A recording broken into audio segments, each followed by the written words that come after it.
First thing that we're going to look at is the pen tool and just the real true basics about what the pen tool is, what it does, etc. So the pen tool is really great at drawing very precise lines. So the first thing to look at is the pen tool is here. And a lot of times when using the pen tool, we want to tear this off so we can use all these nice functions that are here.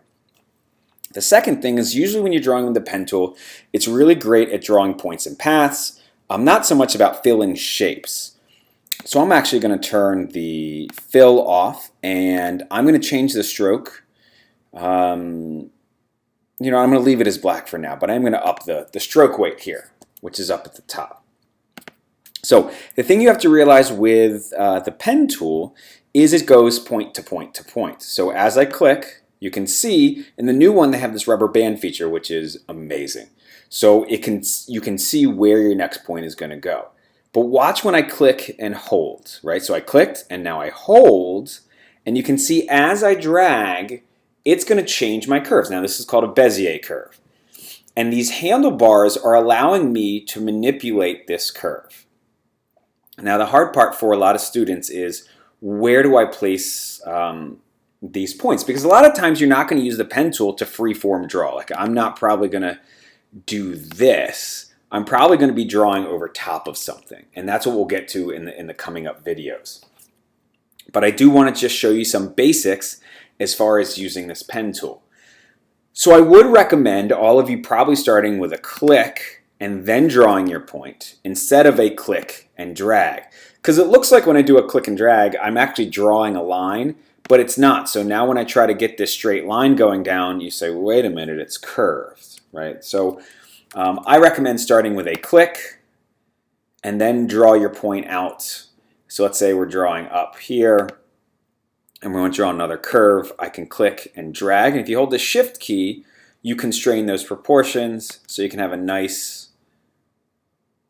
curve that's there. And we're going to go ahead and go down. And to connect it back in, you just go back to your original point. And there is my curved line. Some other things that you can do while using this, so let's draw some curves here. If I now want this to start from a straight point, so I want this to now cut across this way, but I can't do that the way that it is now, right? So the shortcut to remember is if I hold down, actually no shortcut in this one, that's in Photoshop. If I actually just click on the point, you can see it gets rid of the handle and now I can draw a straight line and connect it back in. Okay, which is great. Let's say you decide, you know what, I want to make that curved. We've looked at some ways to make that curved, but you can also add points. So we're going to zoom in here just so you can kind of see. So I have this selected and I go ahead and click and you can see now I have an additional point. So it's really great if you wanted to make that now pointed. Well, let's say you say, all right, well, I like that, but I want to make it curved. Well, that is what the anchor point tool is for. So now when I click in this and drag, I was dragged the wrong direction, you can see now I can curve this out. Okay, so some really nice features inside of the pen tool dialog box, and the minus obviously does just what the opposite of the plus, so I can click on this and do minus, and there it gets rid of that point as well.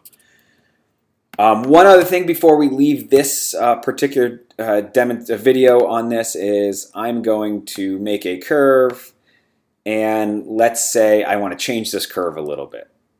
Well, this doesn't allow me to do it. You can see I just drew another point, which is a lot of people do in Illustrator, so don't feel bad if you've done this. You got to hold down the command key, which allows me to grab the handles. Now you can see I'm pulling both handles at the same time. As I move this one, that one rotates as if it's on a pivot. If I hold down the Option key while I do that, let's bring it up here, I'll show you. Hold down the Option key, you can see I am actually just moving that one handlebar. So now when I make my next, let's say I wanted to do another curve and I wanted to edit that. There we go. I am now making some straight lines. Now, this all comes into play. You may say, well, this looks like a useless tool. It's not until you work with it on, hold that thought until you actually work with it over top of a picture, which we're going to look at next.